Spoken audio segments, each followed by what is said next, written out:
안녕하세요. 박진영의 마키아벨리 시작하겠습니다. 오늘은 제가 호를 붙여드린 백봉 변희재 선생님 모셨습니다. 안녕하십니까? 예, 안녕하십니까. 네.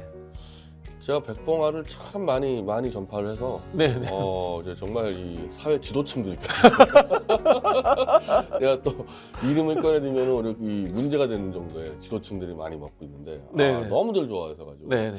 나중에 이제 스픽스에 이제 정식 광고를 계약을 해야 될 것 같아요. 아, 그렇습니까? 예. 지금 제가 뭐 워낙 좋으니까 네네. 피곤함이 없어져요. 백봉화라고 네네. 지금 하고는. 제가 이제 백봉 변희재 선생 이름 붙이는 건 우리 백산 안희재 선생이라고 계시잖아요. 백산상회, 물산 장려 운동도 하셨고 그런 일을 하셨던 분인데 갑자기 그 이름하고 이렇게 좀 매칭이 되는 거야. 그 안희재 선생님도 희재고 변희재 선생도 희재고 이러다 보니까 그래서 제가 한번 음유를 따서 한번 붙여봤습니다. 네. 그래서 백봉 그 검색하시면요 알과 즙 같은 거 나오는데 그걸 뭐 드시면은 한 젊어져요. 나는 그게 그렇습니까? 제일 지금 한 10년 정도는 젊어진 것 같아요. 근데 저뿐이 아니라 네. 정말 유명한 탤런트, 네. 이름은 안 될게요. 이름 이야기하면 안 돼요? 너무 놀래가지고 그분들이 네네. 너무 놀라서 저한테 막 90도 인사를 하고 감사하다고 이런 거 알려줬어요. 혹시 그 백봉 그 조류에 투자하시는 거 아니에요? 아니 제가 여기 몇 마리는 변희재 거 뭐 이렇게 넣는 거 아니에요? 이제 그 백봉 이제 그 새를 키워야 되는데 네. 이 키우는 새가 별로 없다 보니까 이제 주문은 늘어났는데 물량이 네. 없잖아요. 네네. 새 키울 사람들을 찾는데 네. 저희 미디어치 독자 중에서 좀 경기도권에 땅을 가진 분이 있어서 네. 우리 둬서 키워보자. 어. 새를 직접 키우면 이제 거기서 농장에서 사가서 이제 만들면 되니까 네네. 그런 논의도 하고 있습니다. 농업이 4차 산업이에요. 네. 진짜. 앞으로 백봉을 부가가치가 보니까 그렇더만. 예. 많아질 거예요. 우리 그 4차 산업혁명 뭐 이런 이야기 하잖아요. 그때 핵심이 과거처럼 다시 이제 이 테일러주의 비슷하게 돌아간다 이런 취지도 있는 거예요. 백혜숙 대표라고 네네네. 성함 서울대, 들어봤습니다. 서울대 농대 나오시고 이제 농민 운동하시는 분한테 만났잖아요. 만나서 제가 네네. 설명을 했어요. 왜냐하면 이 축산이 이 네. 분뇨 문제 때문에 엄청난 문제가 있잖아요. 맞아요. 네. 근데 백봉을 키울 때 분뇨 문제가 없다고. 네네. 그냥 자동으로 다 바로서 날아간다고. 아. 그랬더니 그분도 되게 관심 많이 갖더라고. 지금 축산 중에도 특히 그 돼지 네, 문제가 심각해요. 완전 끝장을 내버리잖아요, 한 마을을. 그렇죠. 그러니까 네. 이게 이 백봉은 그게 없다 그러니까 백혜숙 대표가 자기도 가서 한번 보고 싶다 그러더라고요. 제 아는 선배가 이제 과거에 한탄강 살리기 운동하다가 국회의원도 잠깐 하셨던 분인데 들어가서 농사 짓는데 이분도 이제 뭐 농민이 되고 싶어서 가셨는데 돼지 문제가 환경 오염에 진짜 심각하더라. 이런 이야기를 계속해서 하고 계세요. 그래가지고 미국에 만약에 이제 4차 산업에서의 그 농업이라 그러면요, 네네. 이제 축산을 키우질 않죠. 아, 체세포를 떼어내서 다육을 시켜버리는 거예요. 예. 양고기 딱 세포 떼가지고 키우고 이런 공장이죠, 식으로. 공장. 예, 그런 식으로 하는 거고. 유전자 조작. 또 하나는 이제 이 콩으로 고기를 만드는데 네네네. 이것도 약간의 유전자 건들면은 맛은 고기랑 똑같이 만든다는 거예요. 그게 미국에서 지금 예, 심각한 예, 문제예요. 지금 그 그게. 두 가지 가지고 해서 근데 네네. 그 두 개 다 사실은 좀 위험성이 있어요. 네, 이게 그 나중에 유전자 어떤 조작에 거라도, 의한 예. 그 GMO라고 예, 하잖아요. 예. 그게 콩이 원래 사람 몸에 좋은데 옥수수도 사람 몸에 좋은데 남미에서는 좋은데 북미 거를 갖고 오면 뭔가 안 맞는다. 불안하다는 거야. 예. 네. 아니 둘 다 그런 거였어요. 약간 체세포를 키우는 것도 네. 이게 나중에 유전자병이 있을지 없을지 전혀 임상 검증이 안 되고 있기 때문에. 근데 네. 어쨌든 미국에서의 지금 이른바 농업의 4차 산업이라고 하면 이런 것들을 하고 있는 거죠. 위험하네, 진짜. 이게 사실은 대규모 이 공장제 산업이 농업을 점령한 폐해예요. 자, 한번 오늘 우리는 이제 대규모 검찰 정권이 민주주의를 점령한 폐해를 한번 이야기를 해봐야 될 것 폐해를 같아요. 얘기하기 전에 너무나 지금 막 행복해서 주체를 못하시는 분이 대한민국 국민 중에 딱 한 명 있는데 지지율이 좀 올랐어요. 윤석열 대통령이 지금 너무 행복한 것 같아요. 네네. 우리가 아까 지금 4차 산업 얘기했는데 이 대기업하고 중소기업들 한 500명 불러다가 그냥 이 신바람 났더만 이게. 나는 더 웃긴 게 중소기업 중앙회에서 여론조사를 했는데 현 정부의 중소기업 정책에 찬성한다가 77%가 나와서 윤석열 대통령이 너무 신이 났다는 거예요. 그러면 그 중소기업 대표들한테 여론조사하는데 나쁘다고 할 수 있는 사람 몇 명이 있겠어요? 근데 이 대한민국 이 정권 치고요 중소기업 육성 정책을 하지 않은 정권 하나도 없습니다. 오히려 지나칠 맞습니다. 정도로 중소기업을 지원을 많이 한다. 이게 네네. 하나의 이제 이른바 좀 친재벌 이미지를 좀 빼기 위해서. 예를 들면 네네. 이명박 같은 경우는 이명박, 문재인 뭐 전경련 엄청나게 아예 안 했어요. 만났어요. 네네. 실제로 친재벌이 완전 친재벌 앞잡인데 전경련이나 대기업 안 만나고 중소기업 회장만 계속 만나고 다니면서 위장을 하는 거예요. 위장을 이렇게. 네네. 근데 뭐 중소기업 정책이라는 게 뭐가 있겠습니까? 자금 풀어주고 이제 또 하나 규제 완화. 윤석열은 하나가 있지 않습니까? 이제 노조 때려잡는 좀 쇼를 하는 게 있지 않습니까? 네네네. 그런 부분에서 좀 평가받는데 아마도 문재인이든 뭐 이명박이든 막 그네들 중소기업 정책 지지하냐 그러면요 대부분 과반 지지로 나올 거예요. 그렇죠. 뭐 할 게 뭐가 있으니까 지원자가 풀어준다고 끝나는 그리고 거니까. 저기 그 기업 대표들한테 여론조사하면은 자기 회사가 밝혀질 위험성이 있다고 생각하기 때문에 다 좋다고요. 제가 봤을 때는 이명박 대통령 때 중소기업 중앙회에서 여론조사했으면 99% 나왔을 거예요. 그랬을 겁니다. 아마. 네. 그때 내가 기억나는 게 있는 게 중소기업 중앙회 회장단이 모여서 술자리 하다가 뭐 쇼겠죠. 네. 즉석에서 전화 걸었다는 거야 중소기업 회장이. 네네. 전화 받자마자 뛰어왔대요 이명박이. 아. 그래서 나는 대기업이 부르면 절대 안 오지만은 중소기업이 부르면 바로 온다. 네. 요 이미지 쇼를 했었거든요 이명박. 이명박 대통령이 그때 또 이 현대가하고의 갈등도 워낙 있었고. 그게 있었으니까 이명박 하면은 현대가 이러니까 이 네. 이미지를 타입하려고 중소기업 중앙회를 많이 이용했죠. 음. 근데 이번에 또 왔더라고 중소기업 중앙회 사람들 와가지고 이제. 네. 그러니까 사실은요 이게 잘 보면요 미국이라든지 심지어 경단련이 있는 일본도 이렇게 막 이 국가 이 최고 지도자가 막 기업인들 불러가지고 막 폼 잡고 이런 거 별로 없어요. 잘 안 하죠. 왜냐하면 바빠. 그, 네.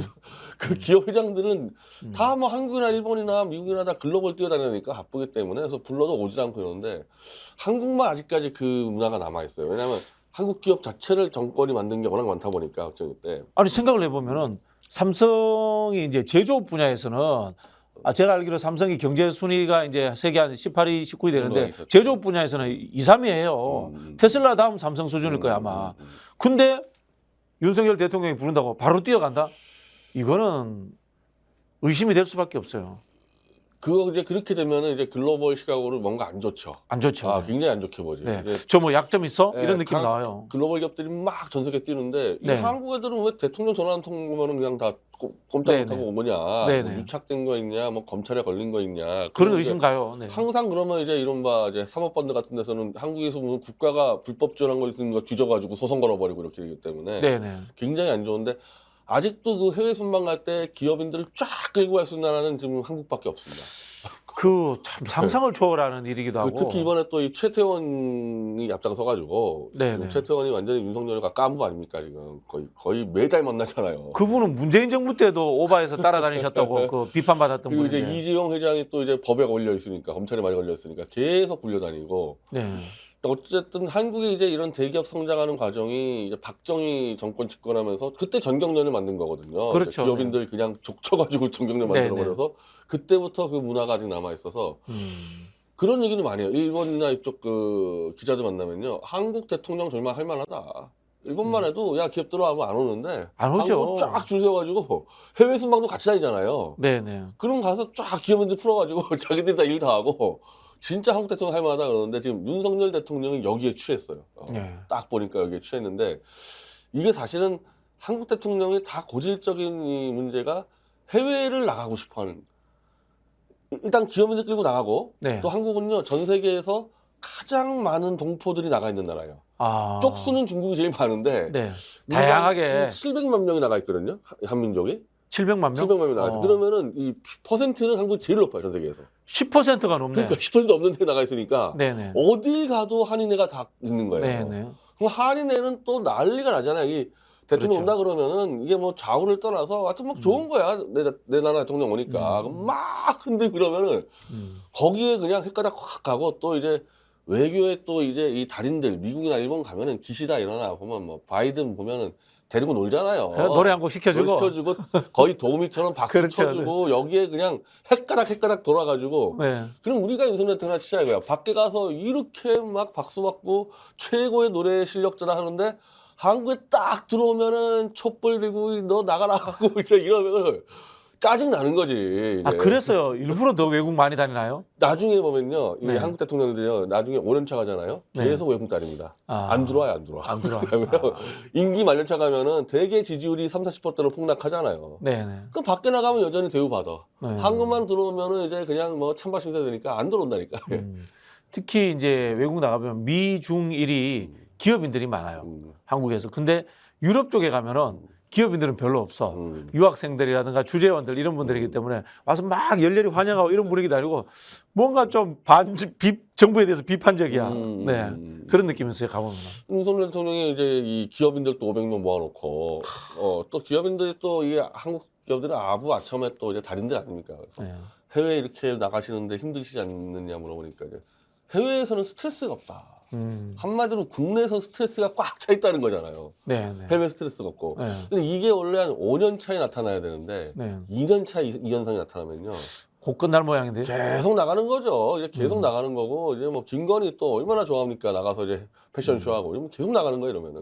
근데 이게 이제 나중에 제가 여러 번 얘기하는 게 있는 게 이재호, 네. 이명박 요 세력이 노리는 게 바로 요거. 술 좋아하고 해외 나들이 좋아하는 걸 노려서 계속 나가세요. 아. 내치는 우리가 해드리겠습니다. 이게 네. 이재호, 이명박 세력의 이 음모거든요. 벌써 윤석열은 이미 절반 정도는 이제 이렇게 되면요. 이원 집정제로 가는 겁니다. 실제로 윤석열이 거시경제 정책이라든가 이런 쪽에 이해도가 아예 없기 제로죠, 때문에. 제로. 그러니까 내치를 통치할 수 있는 머리가 제로기 때문에 네. 그냥 밖에 나가면은 술과 노래. 그러니까 자기가 그거는요. 외교가 별게 있냐, 술과 노래 아니냐. 실제 술과 노래 가지고 외교하고 있거든요. 그렇죠. 근데 네. 잘한다는 말을 들어. 어쨌든 밖에 네, 나가면은 네. 뭐 한국 국익을 막 갖다 퍼주니까 저쪽에서 잘한다 그러잖아요. 네. 신바람 난 거예요. 그러면 요걸 야금야금 전부 다 이제 대통령실에 전부 다 이명박 애들이 있는데 이렇게 합시다. 그래서 해외 나가서 이 정말 글로벌 지도자 하시고 이 국내산 개돼지들은 이재호 이런 사람들이 정리하면 될 거 아니냐. 될 것 같다니까. 지금 한덕수 총리는 정부의 주요 정책에서 거의 영향력을 행사하지 못하는 것 같고 그러면 이제 경제 정책이라는 게 김대기하고 추경호 부총리하고 주로 주도한다 이렇게 이제 봐야 되겠네요. 김대기 실장이 많이 한다는데 거기도 친이계예요, 친이계 따지면 네, 다. 네, 그러니까 네. 모든 지금 주도하는 사람들이 저 외교 누굽니까? 김태호 아닙니까? 김태호 완전 친이계 핵심들 친이계죠. 다 친이계가 이미 장악을 했어요. 그래서 저는 결국에는 이재호 씨가 내각에 들어오냐 안 들어오냐 이것만 남은 거고 이재호 씨가 내각에 들어오면 이제 상황은 이명박이 되는 건데 네. 어제가 이제 매블쇼에서 이제 제가 뭐 이제 지난주에 지르니까 이제 체육 MC가 이재호 씨한테만 5번을 물어본 것 같더라고. 네. 나는 이제 총선 끝나면은 총선 때 MB계가 이제 다 장악을 해서 윤석열은 이제 해외 나들이파가 되는 거고 네. 실세 총리 이재호가 한다. 네. 그랬더니 이제 5번을 물어봤어요. 네. 총리 하실 겁니까? 하실 겁니까? 그러면은 이재호 씨가 저 총리 할 겁니까? 얘기합니까? 안 한다고. 안 한다 그러죠, 당연히. 그래서 내가 뭐하러 물어보냐고. 이게 될지 안 될지도 모르는 상황이고 이 친이계들이 이렇게 만들어가는 건데 지금 물어보면 안 한다 그러죠. 그러니까 그런 공작들이 가는데 아까 말한 대로 윤석열의 이 해외뽕 네네. 밖에만 나가면은 자기는 위대한 지도자로 평가받는다는 이 뽕을 맞았기 때문에 네. 이원 집정제형 내각제가 더 가능성이 높아지고 있는 거죠, 이것 때문에. 윤석열 입장이면 놀기 좋지 뭐 이래 생각하겠네요. 그리고 이제 국내 정치는 윤석열이는 사람 때려잡는 거, 검찰 수사만 시키는 거고. 그럼 한동훈 시켜서 하는 거죠. 복잡한 나머지 것들은 다 넘긴다는 거예요, 이명박이죠한테 이제. 네. 그런데도 참 지지율 올라가는 거 보면 신기해요. 내가 솔직히 그 지지율 그 여론조사 시스템이 어떻게 됐냐면요. 네. 윤석열을 별로 좋아하지 않았는데 이번에 해외 나가서 윤석열 노래를 듣고 아우 지지하자 이런 국민은 거의 없을 겁니다. 그러니까 윤석열 지지층이 늘어서 올라가는 게 아니라요. 네. 지금 민주당이 엉망이니까 민주당 지지층들이 빠지는 거야, 응답에서. 네네네. 응답에서 민주당 지지 10% 빠져버리면요. 윤석열 지지층 올라가게 됐거든. 아, 포션이 저절로 포션이 늘어나죠. 없으니까 네. 그렇게 되는 거예요, 이거는. 네. 윤석열 지지층은 딱 정해져 있습니다. 자연스럽게 그 민주당 이야기로 넘어왔는데요. 송영길 대표 이야기가 많이 흘러나오고 있습니다. 제가 들은 이야기도 송영길 대표의 이 돈봉투 건이 아니라 별건에 대해서 검찰이 지금 엄청나게 압박을 하고 있다라는 소문이 돌았어요. 이제는 뭐 송영길 대표가 사실상 전쟁을 선포했기 때문에 네네. 이대로 죽을 바에 끝까지 싸우다 죽겠다는 자세를 보여줬기 때문에 제가 뭐 목포에서 한 얘기들을 해도 상관없을 것 같아요. 이미 지금 다 하고 있기 송영길 때문에. 대표가 지금 이 검찰들이나 수사하는 당국 이쪽을 공수처에 고발했죠. 예, 예. 네. 전면전 하자는 이야기인데. 그게 이제 공수처에 고발한다는 게 아마 검찰도 미리 알았던지 네네. 소영길 대표가 수요일 날 공수처에 이 피의사실 공표죄로 네네. 그러니까 이정근 녹취록이 수만 건이 있는데 그게 JTBC가 골라가지고 보도했거든요. 그렇죠. 이거는 검찰이 골라준 거다. 네. 그럼 JTBC와 검찰이 또다시 태블릿 PC도 검찰과 JTBC가 공모했는데 또다시 JTBC와 검찰이 공모를 해가지고 소영길 죽이게 나섰다. 그래서 네. 그쪽 검사들을 공수처 고발을 수요일 날 했는데 수요일 날 소영길 대표가 이 보도자료를 돌리는 그 순간에 소영길 대표의 그 대선 경선 때 상황실장을 압수수색했습니다. 네네. 싹 다 털었어요. 그리고 별건이에요. 전형적인. 그러니까 별건 지금 수사예요, 돈봉투가 돈봉투하고 아니야. 관련 돈봉투가 없어요. 아니고 네네.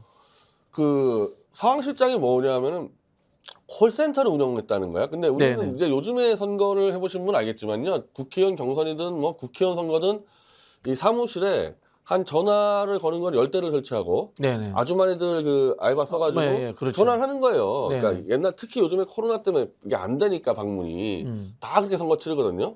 그럼 전화하는 아주머니한테 이 일당을 주죠. 네네. 근데 국회의원 선거 같은 경우는 일당을 딱 주는 게 8만 원인가로 정해져 있어가지고 법정 선거운동원으로 그렇죠. 등록돼서 줘야 돼요. 아주머니들도 등록을 해가지고 8만 원 주는데 지금 소영길 대표는 당내 선거예요. 당내 전당대회예요. 선거이기 예. 때문에 이게 그런 규정이 없을 거란 법에 말이에요. 규정이 없어요, 이게. 없잖아요. 그러면은 법에 규정이 없으면 사실은 원래 해야 되는 건데 지금 네. 이쪽에 지금 검찰 논리는 불법으로 콜센터를 차려가지고 돈을 줬다는 거예요.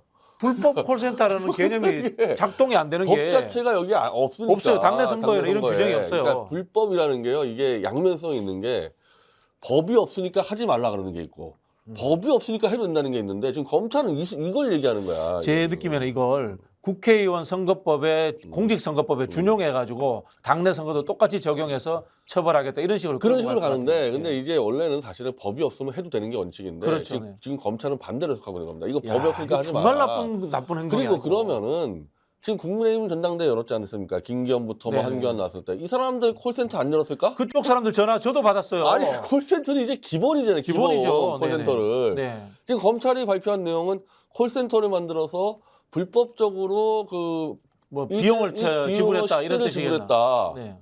아 당연히 줘야지 그거를. 이제 이것까지 터는 겁니다. 이것까지. 야 이거 불문율이에요. 이런 거 안 건드리는 거는. 근데 저는 이것까지 건드렸을 때는 진짜 이거는 정치인들 다 알잖아요. 다 알죠. 다 알죠. 선거 치는 사람 다 알지 않습니까? 자 이거 말도 안 그러면은 돼요. 지금 이제 현역 국회의원들 지역위원장들이 있잖아요. 이런 사람들 또 지역에서 행사라든가 그다음에 뭐 전당대회 출마하고 이러면은 전화하고 하거든요. 대한민국 국회의원 안 걸릴 사람 아니, 없어요. 이러면. 국회의원은요 지금도 전화해요. 지금 그러니까요. 지금도. 이 사람들은 4년 내내 전화 돌리는 거고 네네. 이제 예비 후보자들만 이제 등록해가지고 하는 건데 네네. 이런 것까지 압수수색한다 그러면요 지금 송영길 대표하고 윤관석 이성만 의원은 좀 탈당을 했지만 네. 이건 민주당 차원에서 대응을 해야 되는 거야. 아. 이런 것까지 턴다는 건 말이 안 된다. 그럼 국힘당도 털자. 네. 우리 특검법 들어가겠다 해가지고 이 소영길 대표의 전쟁을 도와줘야 되는데 탈당했다고 좀 나몰라라 하는 그런 좀 분위기가 있는 것 같아요. 네. 근데 지금 털고 있는 거는 정말 상상을 초월하는 걸 털고 있는 겁니다. 이거. 야 이거는 정치 활동 자체를 하지 말라는 소리예요. 윤관석 이성만의 벽도 못 넘어갔어요. 네네. 그러니까 이 이정근 녹취록에서 윤석 이성만이 개입을 해가지고 돈을 받아서 나눠주고 했다는 거에 뭐 그런 식의 녹취록 하나밖에 없는 건데 뭐 그 사람 두 사람 이름만 나왔다 뿐이지 네. 정확하게 언제 어디서 돈을 받았다 이건 없어요. 네. 아무리 수사해도 그게 이성만 윤관석이 돈을 받아 나눠 썼다는 증거가 없다 보니까 일단 구속영장을 쳐버립니다. 체포동의안을 치고 이렇게 되니까 이게 이제 통과가 되려면은 이제 좀 시간이 걸리잖아요. 체포동의안이. 그러면 소영길 대표에 대한 돈봉투 수사 언제 하냐. 윤관석 이성만을 조사한 다음에 소영길 대표를 하려고 그랬는데 이 둘을 못 넘어서니까 여기서 영장 치고 끝내버리고 이 둘도 못 넘어섰는데 소영길 대표가 받았었다 나눴다는 거는 아예 이건 접근 불가거든요. 네. 그러니까 돈봉투 포기한 거야. 제가 볼 때는. 포기하고 체포영장을 던져놓고 시간 끌어버리고 그 대신에 시간을 벌었잖아요. 검찰이. 딴 거 잡으려고 별건 지금 찾으려다는 거. 총력전 아까 그 콜센터 걸 한다거나 네. 소영일 대표의 뭐 오랜 지인들. 송 대표뿐이 아니라 네. 이게 학생회장들을 네네. 이게 뭐 20년, 30년 된 사람들 아닙니까? 소영일 대표부터 해가지고 저기 뭐 임종석이든 이인영이든 그러면 그 학생회장들과 같이 운동했던 사람들이 뭐 기업도 차렸을 거고 뭐 돈을 좀 뭐 번 분들이 있죠. 그러면은 네. 그 사람들이 한 30년은 이제 도와준 거 아니겠어요? 그렇죠. 운동권들은? 대가성은 전혀 없고. 전혀 없고 그때부터 대학 때부터 같이 왔던 사람들이 네네. 그런 사람들이 얼마나 많겠습니까? 네. 그 중에 한 명을 지금 잡았다는 설이 있어요. 네네. 근데 그 사람 자체가 이제 사업 자체가 뭐 국회 쪽이랑 많은 일을 해야 되는 그쪽 사업인가 보더라고요. 근데 그 6년 된 그 핸드폰을 뺏겼다 검찰에. 네네. 그러면 그 사람이 국회 갔다 하고 그 운동권 뭐 선후배들 통화한 것들 그게 한 지금 이정근 건만 해도 뭐 3만 건이나 그러는데 6년치가 다 나와버려가지고 지금 바들바들 떤다는 거거든요. 야. 근데 거기서 송영길 대표하고 관계는 정말 극일부고 그냥 운동권 전체하고 다 상대했던 사람 같아요. 네, 말도 안 하면. 근데 네. 그 중에서 송영길 대표 것만 딱 골라가지고 치려고 지금 준비를 하고 있겠죠. 그게. 저는 그분이 그 털렸다는 이야기 들었을 때 어떤 느낌을 받았냐면 다음 총선에 검찰이라든가 정경련 관계자들 집어넣으면서 민주당의 586 용태 이쪽으로 몰고 가려고 한다.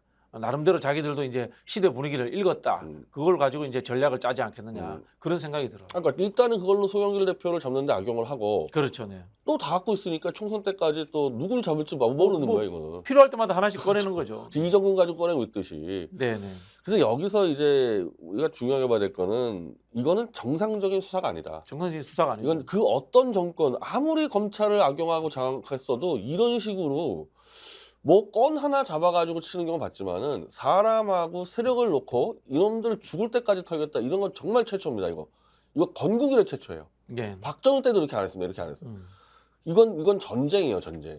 이건 정말 한 세력을 초토화시키냐 마냐의 전쟁이기 때문에 요거 도망간다거나 숨는다고 해결되는 문제가 아닙니다. 이거. 네. 그래서 송영길 대표가 목포에서 이제 만났어요. 만나셨어요? 안진걸 소장 네. 같이 만났을 네, 때 네, 누구 그때 네. 그런 얘기들은 나눴거든요. 네. 뭐 제가 설명도 했지만 송 대표도 이 상황을 뻔히 알았기 때문에 이거 대충 내가 가서 결백을 밝히면 되겠지 이래 넘어가는 문제가 아니라는 거예요. 네. 죽을 때까지 털 거기 때문에. 네. 그래서 싸우자. 역공을 하자. 반격을 하자. 그래서 일단 피의사실 공표죄로 검찰을 반격을 했는데 이 검찰들이 지금까지 검찰 수사가 들어가는 과정에서 지금 이재명 대표 취임 이후에 야당에서 맞붙고 싸운 게 최초예요. 특히 아마 탄핵 때까지 이에 연결시켜버리면요. 네. 윤석열 한동훈 집단은 박근혜 세력을 다 털고 이명박 세력까지 다 털어버렸거든요. 네. 문재인 정권 때. 그때 맞짱 뜨고 덤빈 사람 아무도 없었습니다. 네. 그럼 벌써 한 7년 동안 이 검찰 애들은 야 우리가 칼 한 번 쓰면 다 여의도 애들 다 엎드려 기네. 이것들 아무것도 아니네. 기고만장했을 거란 말이에요. 송영길 하나만 처음으로 방귀를 들었거든요. 네. 그러니까 방귀 들자마자 그날에 송영길 콘셀턴 털어버리고 네. 윤관석, 이성만을 영장을 치고 너 죽어가고 덤비는데 네. 바로 다음날 또 송영길 대표가 또 공격을 합니다. 검찰을. 네. 너희들 지금 내 직원들을 마구잡이로 압수해. 송영길하고 일했던 알바생까지 마구잡이로 그냥 입건시키고 막 압수를 하는데 그러면 송영길 대표가 그 정치를 얼마나 오래 했습니까? 그럼 그 사람 그리고 모르시는 분들이 거의 있지만 20년 송영길 대표도 변호사 출신이에요. 그렇죠. 예, 변호사도 네. 나중에 하셨는데 이렇게. 네. 자, 그럼 송영길 대표가 일했던 직원들이 한 3년, 4년, 5년 지나면은 그 해당 PC를 바꿀 수도 있고 네. 업그레이드 할 수도 있고 네. 조금이라도 그 당시 PC가 없으면은 요놈들 증거인멸을 해가지고 입건을 막 시킨다는 거예요, 지금. 요즘에 얼마나 많이 업데이트를 합니까? 이 휴대폰이나 이걸. 그렇죠. 그래서 송영길 대표가 다음날 페이스북에 아니 한동훈이는 지폰 비번 안 주고 그냥 버티고 네. 최근에 그 고발 사주 손준성 사건에서 이 검찰이 25개의 컴퓨터를 일괄적으로 포맷한 게 있어요. 헐. 없애버렸어요, 아예 증거 전체를 하는 거를. 아니 그거 공무원들이 그랬다는 짓. 공무원이 공무원들이, 그 네. 증거 인멸을 했다는 거 아닙니까? 네, 그 짓을 했고 장시호 태블릿 PC도 얘들이 완전히 포맷을 해버렸습니다. 이건 한동훈 네네. 윤석열이 했던 거예요. 네. 그런 짓거리들 했던 놈들이 단지 자연스럽게 자기 생활하기 위해서 폰 바꾸거나 이런 거를 전부 다 증거인멸에 그러냐. 그럼 너희들은 왜 안 잡냐. 이걸로 또 역공을 들어갔거든요. 저는 여기서 이제 검찰 애들이 바짝 긴장할 거라고 봐요. 처음이거든. 특히 송영길 대표는 지금 전방위로 털고 있는데 네. 전방위로 털면 숨거나 도망가야 되는데 이렇게 맞짱 덤벼오는 건 처음이기 때문에 상당히 당황할 거라고 보고 미리 뭐 제가 알려드리면 송영길 대표는 검사 한동훈 윤석열의 범죄 조작을 다 밝힌 제 책, 네. 태블릿 책 3권을 다 완독을 했습니다. 그 형님이 이거 공부 잘해요. 아, 제가 그렇다 그러대. 공부 잘해요. 그 저기 대학교 졸업하고 난 이후에 인천에서 택시 운전기사를 했어요. 택시 운전하면서 택시 노조를 했어. 노조 하다가 중간에 한 1, 2년 바짝 해가지고 사법고시 패스한 사람이거든. 법률적 지식이 상당해요. 네. 이분이 그 공부벌레여가지고 네, 공부벌레예요. 네. 프랑스하고 중국어를 한 6개 국어 해요. 30살 넘어서 공부해가지고 막 네. 했다 그래서 한 하여튼 6개 국어 해요. 제 책을 3권을 다 정독을 해서 네. 이거 상황에 따라서 검찰 칠 때 쓰겠다 이 책을 그렇게 얘기를 했고 그래서 저하고도 수시로 뭐 소통하는데 막 자꾸 한자를 가지고 이분이 한자를 들어가세요. 뭐 많이 알아요. 네, 공부 그래서 엄청나게 한 사람이에요. 좀 테드로 볼 때는 자신감도 있고 여유도 네, 있고 네. 그리고 이제 저한테 이런 말도 했어요. 제 책에 제가 감옥생활 수기가 나오는데 소영일 대표는 과거는 감옥을 안 가보셨나 보죠? 오래 안 계셨나? 아, 학생 운동할 때 잠깐 갔다 잠깐 왔고. 갔다 온 거잖아요.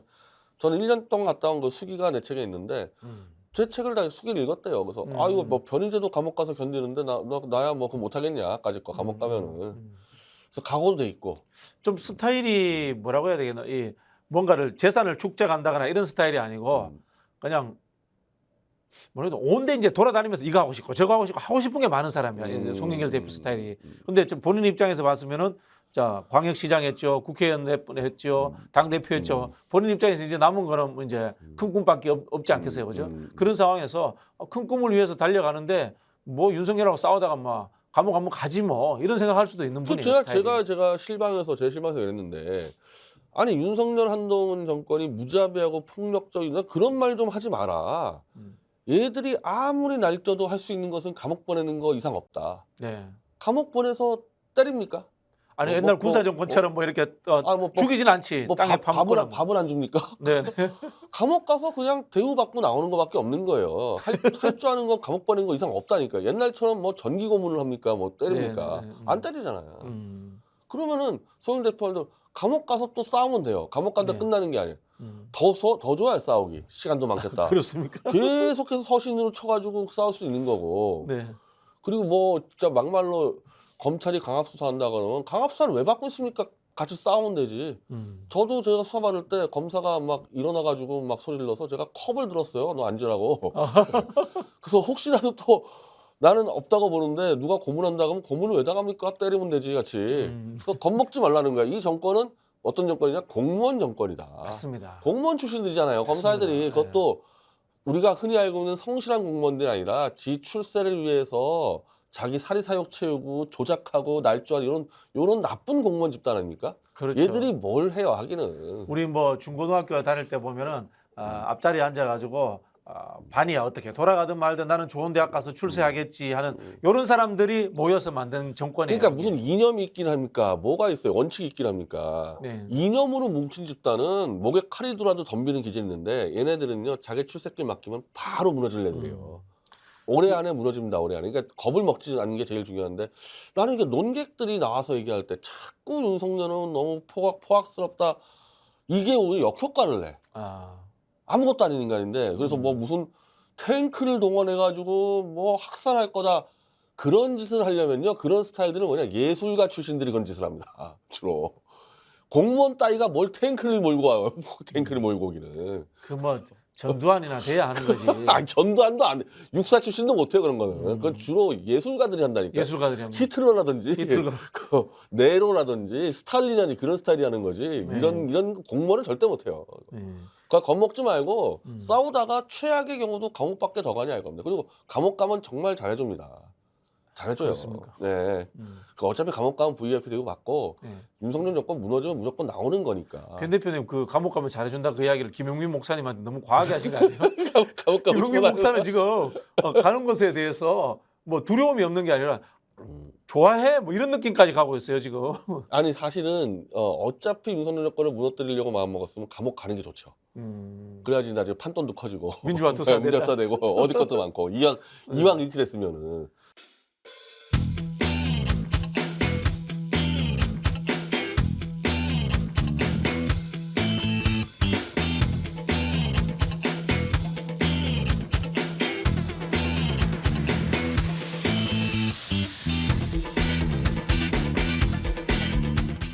지금 이 검찰 정권이 하는 짓이 상상을 초월해요. 그 박지원 원장하고 서훈전 원장의 인사 채용 비리 이것도 보니까요. 지금 장관이 자기 장관 보좌관 채용하는데 우리 흔히 하는 말로 내정하는 분위기 이런 것들까지도 이제 들추고 있는 거야. 그렇게 치면은 대한민국에 지금 윤석열 정부 때 대통령실에 있는 코바나 컨텐츠 출신들은 다 공정하게 100% 공정하게 갔어요. 완전 경쟁했어요. 따지면은 이거 앞뒤 하나도 안 맞는 짓들 하고 있어요. 보면은 진짜 이 정말 큰 거는 칠 자신 없고 작은 거 몇 개라도 잡아가지고 이 보수 지지층에 보여주려고 저는 그런 정도 수사는 그냥 보여주기 쇼라고 봅니다. 사실은 그 네. 사람들 건드릴 생각도 없는 것 같고. 근데 지금 어쨌든 이 송영길 대표는 송해 전쟁을 시작한 것 같아요. 송해 전쟁. 내가 볼 땐 별거 아닌데 어쨌든 지금까지 민주당 정치를 다 도망 다녔으니까 법사에서 깨주고 한동훈에게 그래서 꽤 큰 울림을 주고 있는데 제가 이걸 지원하기 위해서 저도 이제 한동훈을 치러 가야 되겠다. 그래서 한동훈이 살고 있는 타워팰리스 집 앞에 일단 제가 집회 신고를 냈습니다. 네네. 근데 한동훈의 그 학교 후배들이 제가 1년 차다 보니 1년 이하예요. 제가 한동훈보다. 아, 그러니까 그 서울법대 후배들이나 현대 후배들 제가 아는 게 워낙 많아요. 한동훈 쪽이나. 네, 그래서 네. 제가 다 정보 듣고 있는데 한동훈은 자기 집 앞에 와서 한동훈 물러가라 집회 이런 거를 못 참는 성격이래요. 그래서 제가 예민하구나. 집회 신고를 하고 기사까지 올렸거든요. 네. 근데 스픽스에서 이제 이번 주죠. 6월 2일 날 밤 10시에 아, 저 끝장 토론. 네, 끝장터 한동훈의 태블릿 조작에 이제 이 특집 실방을 하는데 네. 제가 이미 제 책에다가 한동훈 조작을 다 써놨고 저는 한동훈에게 2번의 공문을 보냈습니다. 당신 답변하라고. 네네. 답이 없어요. 그 나불나불 좋아하는 인간이. 그래서 왜 스픽스에서 방송하기 전에 답을 해라. 이거 답변 안 하면은 변호자 의견 그대로 방송 나갈 수밖에 없지 않냐. 네. 그래서 아마 공문을 보낼 겁니다. 한동훈에게. 네네. 근데도 제가 볼 땐 답변 못 할 거예요. 만약에 그런데 그 방송이 나간 이후에 한동훈 측에서 우리 변희재 대표님은 허위사실로 이나 명예훼손으로 걸면 어떻게 되죠? 제가 이 책을 1월 달에 냈습니다. 1월 달에 네네. 내서 이미 내자마자 저는 한동훈에게 자백하라는 공문을 2번을 보냈다니까. 자백하라고. 네. 아무것도 안 하잖아요. 네. 그래서 그때 법무부에 있는 검사들하고 기자들이 아니 그 당신 그렇게 고소를 많이 하는데 왜 변희재는 놔두냐 했을 때 조만간에 구속시킨다고 얘기를 했대요. 네네. 그게 벌써 6개월 전, 4개월 전에 4개월 전. 아직까지 고소고발은커녕 항의 전화 한 번 안 들어왔는데 그래서 스픽스가 진에서에 일단 답변을 하면 다행인데 제가 볼 답변 안 하면 스픽스는 그냥 나가면 되는 거고 네. 그러면은 당사자가 보낸 공문도 무시해 언론사가 보낸 공문도 무시해 이러면은 제가 한동훈 집에 가서 네. 강진구 기자처럼 똑같이 네네. 집회를 하고 타워팰리스 안에 들어가서 제가 서신을 한동훈 집에 넣어주려고 그러거든요. 네네. 그 서신을 받는 상대자는 한동훈이 아니라 한동훈이 부인하고 아들. 음. 왜? 나는 한동훈에게 이미 보냈어. 네. 도망 다녀. 네. 스픽스도 보냈어. 도망 다녀. 이거는 범죄 확정이다. 그래서 한동훈 부인하고 아들에게 당신 아버지, 당신 남편 자수시켜라. 그 서신을 집어넣으려고 그러거든요. 그게 건물 안에 들어가는 거는 주거 침입은 아닌 모양이죠. 그건 이제 그게 이제 강진구 기자는 취재로 들어간 거고 전 집회 신고를 내지 않았습니까? 아, 네. 그럼 정보관이 와요. 따라옵니까? 정말 같이 오면은 갑니까? 같이 들어가기 때문에 전혀 주거침입 문제가 안 되는데 그럼 뭔데 고소하라고 그러면 주거침입으로 가서 고소하라고. 근데 한동훈이 어쨌든 여기대해서 입을 못 연다는 얘기는 걸린 거예요. 이건 더 볼 네. 것도 없는 겁니다. 그러면 예를 들어서 한동훈 측에서 변희재 대표님을 허위사실이나 명예훼손으로 걸면은 그 WPC 관련 책에 대해 그 진실 규명 여부를 수사를 해야 되겠네요. 만약에 이제 건다. 네. 그럼 저는 어떻게 할 거냐면요. 네. 저는 이제 묵비권 행사해버립니다. 묵비권 행사하면 기소를 시키라는 거지. 기소를 네. 시키면은 한동훈을 증인 신청할 거 아닙니까? 거기서 네, 끝장 네. 내겠다는 거니까 그것 때문에 못 거는 거예요. 지금 사실 김건희가 여러 개 걸었는데 네. 김용민이나 안혜욱이나 네네. 재판 진행이 안 되는 게 네. 김건희에 대한 명예훼손 사건이니까 기소는 시켰어요 검찰이. 그럼 김용민이나 안혜욱 선생이나 야 김건희 데려 나와 끝장 내겠다 이러니까 재판을 진행 못하는 거거든. 주소까지 갔는데. 그것도 비슷하네. 저기 김종대 의원의 그 국방부 부승찬 씨 그것도 수사가 진행이 안 되고 있대요. 거기는 아예 기소도 못 하고 있죠. 네, 기소도 못 하고 있죠. 그리고 청담동 술자리 있지 않습니까? 강진구 네네네. 기자 이것도 기소 못 하고 있어요. 네네. 기소하면 다 증인 신청해서 물어볼 텐데. 네네. 그러니까 한동훈이 아예 고소가 엄두를 못 내는 거죠. 그래서 저는 그렇게 해서 한동훈의 자백을 받으러 치러 가고 저는 송영길 대표가 상황 따라서 언제든지 태블릿 무기를 쓸 수 있다고 보거든요. 다 준비로 돼 있고. 저는 그 변희재 대표님하고 그 송영길 대표하고 두 분이 같이 움직이시면은 이 시너지가 생길 것 같은데. 그러니까 일단은 각자 치고 가다가 네. 안진걸 소장이 지금 준비하는 단체가 네. 검찰 조작 수사 분쇄 공대위. 네.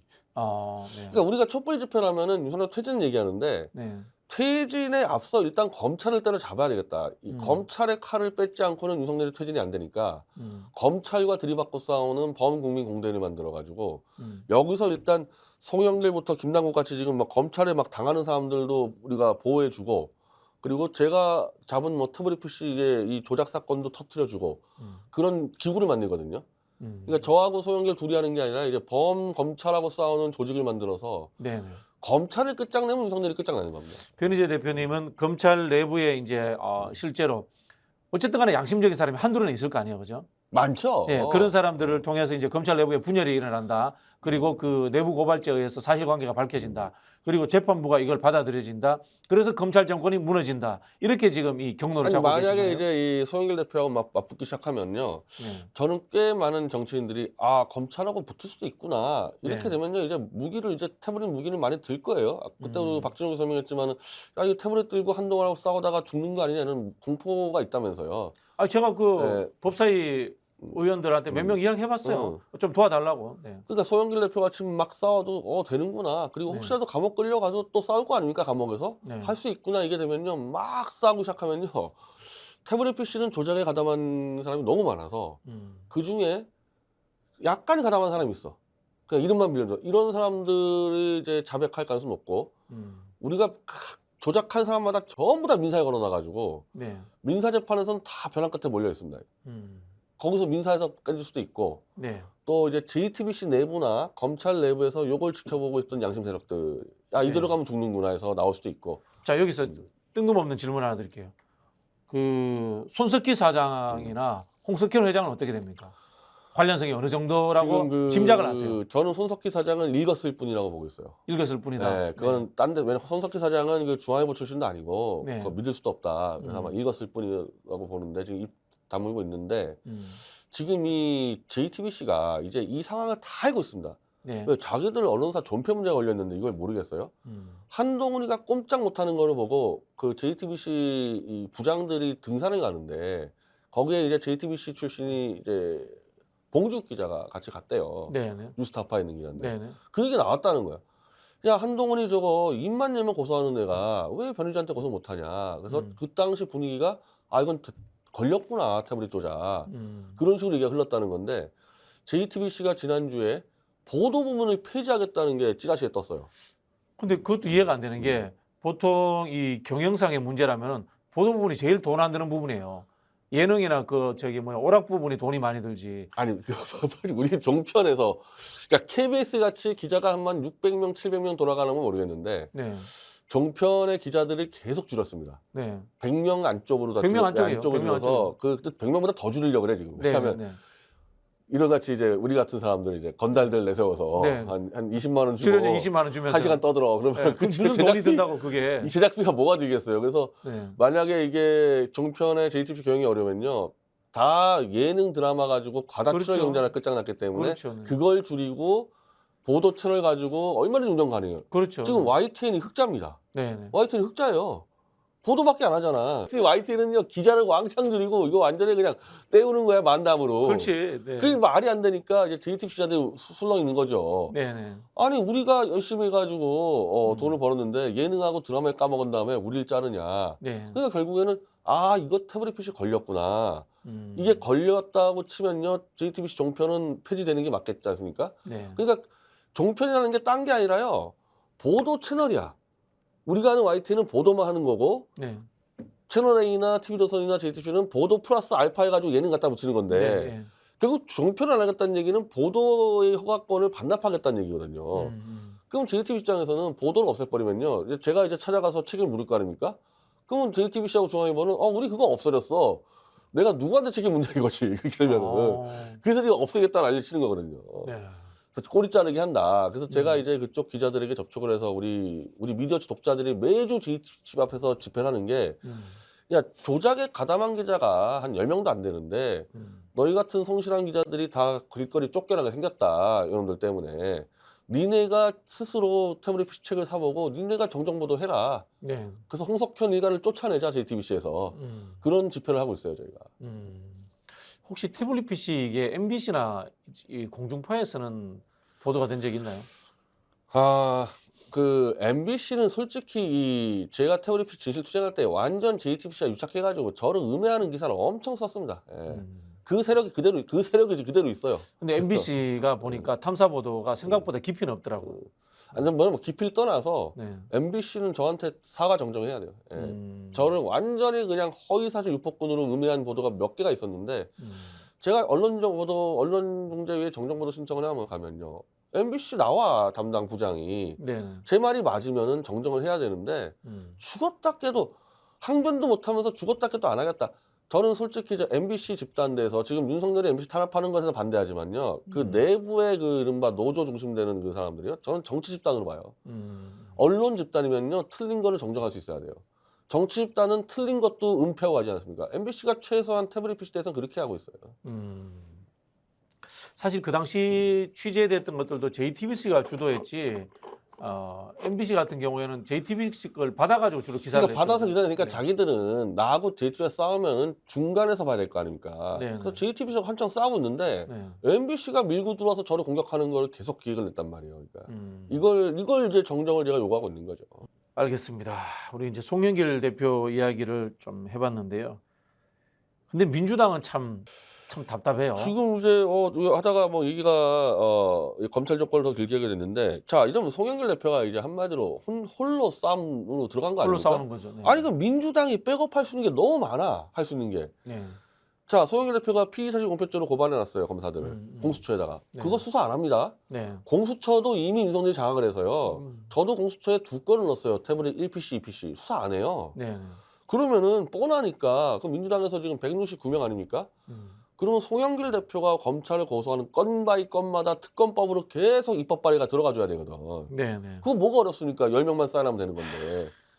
이제는 저는 이재명 대표가 나서서 해야 한다고 보는데 이 대표가 안 한다 그러면요. 민주당의 의원 10명이라도 저희 이제 이 검찰과 싸우는 조직을 만들지 않았습니까? 거기에 들어와서 10명이라도 계속해서 전화 송영길 대표가 검찰과 싸우는 부분을 특검법으로 계속 올려야 돼요. 저는 야당이 지금 할 수 있는 가장 좋은 방법은요. 특검법을 100개고 200개고 계속 올리는 거예요. 그리고 당대표하고 원내대표는요. 특검법을 입에 달고 살아야 돼. 그렇죠. 야, 그러면 몇 개가 통과되거든. 네, 네. 근데 난 지금 원내대표하고 당대표가 특검법 얘기하는 거 들어본 적이 없어요. 이거. 제가 느끼는 것은 민주당 국회의원들은 지금 쫄아 있다. 그런 느낌이 들어요. 아니, 그러니까 다 쫄아 있었는데 저 송영길 대표가 돌파하는 거 보여주면 이제 네, 네. 이거를 보면 좀 들고 일어서야죠. 이거 보고도 멍하니 있으면 이것들은 개돼지들이지. 진짜 이거 보고도 있으면. 깝깝한 느낌이 듭니다. 자, 이런 상황인데도 지금 민주당은 또 내용이 격화돼 있어요. 이재명 대표 보고 개딸과 결별하라 그런 이야기를 했고요. 또 한 최고위원은 이재명 대표 면전에서 지금 민주당이 윤석열과 똑같다. 뭐 그런 이야기를 하고 있습니다. 이게 지금 야당의 내용이 나는 결정적 이유는 뭐냐? 야당의 윤석열과 안 싸우기 때문에 그래요. 안 싸우기 때문에. 윤석열과 싸우면 무슨 내분이 일어납니까? 정신없이. 지금 반대로 국힘당의 내분이 없는 이유는 왜 그러냐면요. 윤석열이 지금 야당을 탄압하고 막 싸우기 때문에 그래. 소영일 잡는다고 난리치고 있지 않습니까? 그러니까 내분이 없는 거거든요. 이거는. 뭐 어떻게 보면 국민의힘의 비주류들도 조금이라도 고개 쳐들었다가는 나도 얻어맞겠구나. 나는 뭐 그런 위기의식을 그리고 느끼겠죠. 어쨌든 뭐 이재명 대표를 수사하고 송영길을 잡고 그런 곳에서 지지층이 지금 박수 치고 있거든. 결집해 주니까. 결집하니까 딱 단결이 돼 있는 거 아니에요, 여기는. 여기는 왜 계속 내용이 벌어지냐? 안 싸우니까 그런 거예요. 안 싸우니까 그렇다. 그러니까 지금 빨리 이 전선을 이쪽으로 해서 총구를 윤석열에 갖다 대고 있어 보세요. 이재명 대표가. 내용 안 일어납니다, 절대. 근데 사실은 이게 보면은 친명계라고 하는 의원들도 오히려 당내 투쟁에 더 골몰하는 측면이 있어요. 훨씬 내가 볼 때는 윤석열과 싸우는 게 훨씬 쉬워 보이거든요. 쉬워 보이죠. 이게 당내 투쟁 가면요. 이게 답이 없지. 뭐가 이게 옳은 건지 그런 건지 헛갈리고 다 방법론이잖아요. 어떻게 보면은 이게 네. 다 방법에 대한 문제니까 다 달라 생각이. 어떻게 보면은 저는 대의원 폐지가 맞다고 하지만은 또 대의원을 유지해야 된다는 또 명분도 있단 말이에요. 이게 싸움하면 싸움이 되냐고 이게. 그럼 뭐 사실 대의원제 폐지에 대해서 저도 서명을 했습니다. 서명을 했습니다만은 당장 전당대회 할 일은 없거든요. 그러니까 이게 무의미한 싸움과 실질 끌고 가기 때문에 저는 친명계 의원들은 총구를 윤석열로 돌려야 된다고 봐요. 윤석열 퇴진 투쟁으로 가야죠. 글로 사실은. 확 가면요. 네. 입을 못 열어요. 이쪽에서 당연히. 안 그러면 윤석열 편을 들어야 되는데. 그리고 상당 부분 저는 이른바 수박이라 얘기하는 사람들 상당 부분은 아까 얘기했던 이명박, 이재호가 지금 내각제 음모를 꾸미고 있는데 거기에 숟가락 대고 싶은 애들이 많이 있기 때문에 한패야. 내가 볼 때 한패하고 한패 수박들은 그거를 입증하는 방법은 친명계가 윤석열하고 싸워보면 알아. 싸워보면은. 윤석열하고 싸울 때 같이 붙어서 싸우면은 싸우느냐? 뒤에서 총질하는 놈 있으면 네, 그때 네. 정리하면 되거든요. 그렇죠. 그러니까 당파 싸움도 외부하고 싸우면서 정리해야 되는데 외부하고 안 싸우니까 해결 안 되는 겁니다. 이거. 사실 그게 전략의 기본인데. 그거 그냥 배워서 하나요? 그거 아마 웬만한 중소기업 사장도 할 거야 그거. 그렇죠. 라이벌 기업하고 들이받고 싸우면 회사가 단합됩니다. 그렇죠. 그 저기 토요토미 히데요시가 그 우리나라 침략할 때 그런 이야기 하잖아요. 전국 시대를 평정한 다음에 네. 이놈들이 또 덤빌까봐 그냥 임진왜란 치고 도는 거 아니에요. 그렇죠. 네. 이 기본인데. 이 정도 생각을 왜 못하고 들게? 아니 그리고 저쪽이 가만히 있으면 지금 죽이려고 달려 들었지 않습니까 민주당은. 이제 송영길 다음에 누구 죽인다는 얘기 다 나오는데 실명. 이건 뭐 사실은 검찰이 하는 전략이라는 게 일망타진 전략이잖아요. 민주당에 누구는 봐주고 뭐 누구는 안 봐주고. 아니 이제 한 달에 2명씩 끝낸다고 지금 얘기 다 나고 실명 다 나고 있지 않습니까? 죽이려고 칼이 들어왔는데 왜 안 싸우냐고 이거. 네. 제가 뭐 들은 정보인데 또 철음회 출신 초선 의원에 대한 타겟팅을 잡는다라는 이야기가 있어요. 예. 네. 아 이거 실명은 뭐 안 돼서 그런데 아실 거야 아마 누구. 저도 아는 사람 다 알아요. 알 그래서 겁니다. 농담 비슷하게 그런 이야기했어요.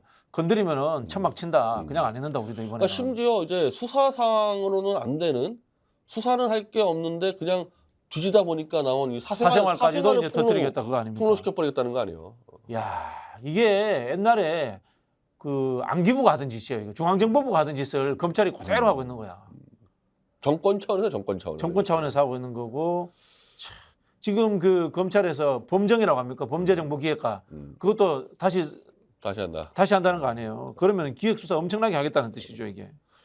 원래 사실 그래요. 이 검찰 권력이 비대해진 게요. 이제 민주화 정권 이후로 안기부하고 경찰 공안부를 축소시키면서 그 권력을 검찰이 다 가져간 겁니다. 그들이 하던 이제 나쁜 짓을 다 정치 기획 예. 이거 이제 다 갖고 그게 이제 또 이제 검사들이 정권 잡으니까 그걸 아예 대통령실로 가져가 버린 거죠. 그러고 보면은 지금 대통령실에 있는 검사들이 자기 맡은 분야에서 역할은 없어. 뭐 하고 있는가 이런 생각이 들어요. 아니 이복현 보세요. 이복현 네. 지금 뭐 하고 있습니까? 아니 이복현 하는 게 금융사 회장들 데리고 자기가 투자 유치하러 다닙니까? 금감원장이? 할 줄 아는 게 없으니까 내가 볼 땐 그 각 있는 검사들 있잖아요. 네. 다 수사만 보고 있을 거야 아마.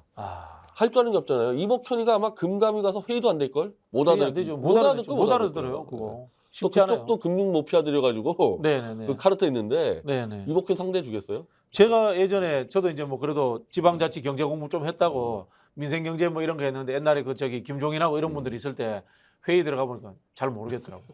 잘 레벨이 달라 우리하고.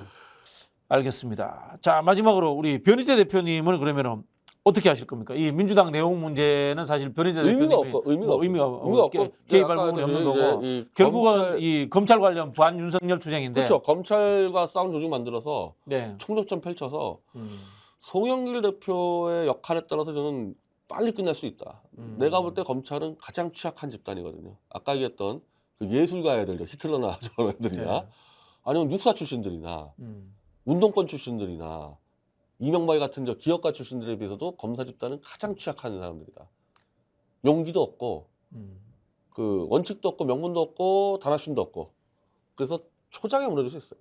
그 사실 민주당에도 이제 검사 출신 의원들이라든가 정치 지망생들이 제법 있습니다. 이런 사람들 좀 필요하진 않나요? 도움이? 근데 지금까지는 내가 볼 때 민주당의 검사 출신들 보니까 저쪽 편 들고 있던데. 또 가재는 개편이라고. 뭐 별 도움 되겠어요, 그 사람들이. 법조인들은 그래도 좀 필요하죠. 지금 이제 변희재 대표님 도와주시는 법조인들이 좀 근데 이게 이 검사하고 싸울 때 뭐 법조인은 별로 중요하지 않고 그냥 네. 뭐 똑같아요. 일반 법률적 절차만 이해하고 있으면 아무 문제 없다. 똑같아요. 나쁜 짓 하면 때려잡으면 되기 때문에 꼭 네. 법조인은 필요 없고 근데 나중에 이제 이게 검찰 독재라는 게 되는 게 법원의 유착이 아니면 안 되는 겁니다. 그렇죠. 모든 명장이나 이런 것들 법원이 내주기 때문에 그렇죠. 법원은 검찰 권력화를 도와서 또 해먹으려고 그러거든요. 네. 나중에 검찰은 끝장을 내겠죠. 우리가 이제 윤석열 끌어내리면은 당연히 그 수사권 다 박탈이고 아마 검사는 끝장날 겁니다. 근데 판사들도 이거 장난이 아니에요. 판사들도 다 손봐야 돼요. 송영길 경성캠프 콜센터 이거 아마 판사들도 네이버 검색해 보면은 역대의 이런 쪽에 압수수색 내준 적이 없다는 거 이거 압수수색 내면 안 되는 거예요. 그러니까 그렇죠. 판사가 내줬기 때문에 되는 거 아닙니까? 그렇죠. 줄 서 있는 겁니다. 판사들도. 네네. 판사들도 손 다 봐야 돼요. 그러니까 우리가 판사들의 권한을 존중하는 것은 양심에 따라서 진실하게 판결하는 건데 그걸 악용해서 권력의 줄선 판결을 내리고 있단 말이에요. 이게 지금 이 현대에서 가장 큰 문제가 되니까 판사들 끝장내줘야 됩니다. 이거. 참 결국은 이게 또 문재인 정부로 돌아가네요. 문재인 정부에서 검찰개혁, 법원개혁을 시작은 했는데 오히려 이 황소를 잡는데 정수리를 제대로 한 방에 못 때려가지고 황소가 날뛰는 상황이 되어버린 거죠. 문재인 정권은 그 상반기에 윤석열과 법원을 김명수를 이용을 했잖아요. 네. 보수를 200명 구속시키는데 이용을 하지 않았어요. 그 뒤에 검찰개혁 하려니까 안 된 거거든요. 만약에 정권 잡자마자 윤석열 같은 자를 중앙지검장 시키면 안 되는 거였고 그렇죠. 잡자마자 검찰 법원개혁 들어가서 성공했을 거예요. 근데 이용을 한 다음에 하니까 안 된 거죠. 그게. 그렇게 보면 역으로 이 검찰 정권은 정권 잡자마자 야당 탄압부터 하는 거는 나름대로 자기들 나름대로는 효율성 있는 전략을 아니 채택한 그게 거예요. 아니라 할 줄 아는 게 그거밖에 없잖아요. 할 줄 아는 게 그거밖에 게 남 때려 잡는 거 이상을 해본 적이 없는 사람들인데 당연히 야당 때려 잡죠. 그리고 이게 1, 2년 안에 끝날 게 아니고 할 줄 아는 게 이거밖에 없으니까 정권 내내 이거 죽을 때까지 하는 하겠네요. 거죠. 이건 그건 내내. 네네. 이거밖에 할 줄 모르니까. 그러니까 이거는 피할 수 없는 싸움이라는 거고. 피할 수 없는 싸움이다. 그리고 야. 생각보다 약하다. 생각보다 약하다. 우리가 들이받으면 2, 3개월에 끝낼 수 있다. 얘네들. 그러면 저희가 오늘 제목을 송변, 송변 윤석열과 정면 대결 그렇죠. 예. 이길 수 있다. 예, 이길 수 있다. 이거죠. 그렇게 가야 돼요. 예, 이길 수 있다. 무기를 또 만들어 놨잖아요, 제가. 네. 때려 죽일 수 있는 무기 있잖아요. 그래서 소영길 대표 전쟁 들어가고 저는 한동훈 집으로 쳐들어갑니다. 알겠습니다. 자, 지금 그 촛불 집회나 좌우합작 집회는 계속 나오실 거죠? 네, 근데 그게 이제 자합작 집회 부분은 이제 검찰 대응 기구가 만들어지면요, 네. 훨씬 더 집회가 더 구체적으로 가는 거지. 그러니까 지난번 촛불 집회 때 불만 되게 많았던 것 같아. 우리 태극기 쪽도 그렇지만은 저 민주당 사람들도 아니 윤석열 퇴진 집회하면 퇴진에 대한 뭐 구체적인 플랜이 있어야 되는데. 아니 그러니까 이게 저도 늘 하는 이야기가 집회만 하면은 또 민족 나오고 또 계급 나와가지고 온갖 백화점 만드는 거야 자꾸. 그러니까 이제 윤석열 욕을 하고 좀 운동권식 자화자찬. 그렇죠. 그 공연. 네. 우리가 지금 공연 보러 나왔냐. 네, 이 백화점식 그래. 그 집회 문제예요. 그래서 일단 우리가 검찰 대응 기구를 만들면요, 거기서 네. 플랜 쫙 짜면은 이제 촛불 집회나 좌우 집회도 이제 우리가 제공할 수가 있잖아요. 네. 훨씬 집회가 건실해질 겁니다. 그 우리 이제 최순실 게이트 때도 초반에 이제 그 안민석 의원 방에 가면은 온 사방에 개념들을 그려놓은 거야. 이해 못했어요, 저도. 이해 못했어요. 근데 결국은 국민이 그 안민석이 그린 그림의 3분의 1 정도는 이해해야지 결단이 나는 거거든요. 사실은 우리 국민들이 지금 이 검찰 정권이 하고 있는 짓들에 대해서 속속들이 이해해야 돼요. 그렇죠. 그리고 이제 재판부가 왜 이런 식으로 기생하느냐까지도 이해해야지만이 끌어내릴 수 있거든. 근데 어렵지 않아요. 이게 상식적인 차원에서 충분히 판단할 수 있는 거기 때문에 그것만 쫙 알리면은 뭐 어렵지 않습니다. 알겠습니다. 자, 앞으로 우리 이제 변희재 대표님의 활약을 기대해 보면서요. 우리 그 시청자 여러분들도 단순히 재미거리만 찾지 마시고 이런 좀 깊이 있는 쪽으로 들어가셔서 이해해 주시고 그것을 이해하시고 사방에 또 전파해 주셔야지만이 세상이 바뀝니다. 그리고 우리 그 선봉에 변희재 대표님이 있다는 말씀을 제가 드리도록 하겠습니다. 마지막 인사 말씀 해주시죠. 네. 예, 제가 6월 달에 끌어낸다 그랬는데 이제는 저 뭐 시기는 더 얘기하면 안 될 것 같은데, 저는 소영길 대표가 칼 든 거는 굉장한 이제 이 전환점이 됐다. 네네. 충분히 우리가 역공을 펼쳐서 이제 저들을 벼랑 끝으로 몰을 수 있는 게 됐기 때문에 뭐 기대해줘도 좋을 겁니다. 알겠습니다. 자, 스픽스는 진실에 기반하여 미래로 나아가는 방송이 되도록 하겠습니다. 그 속에 변희재 대표님이 함께하고 있습니다. 감사합니다. 구독, 좋아요, 알람 부탁드리겠습니다.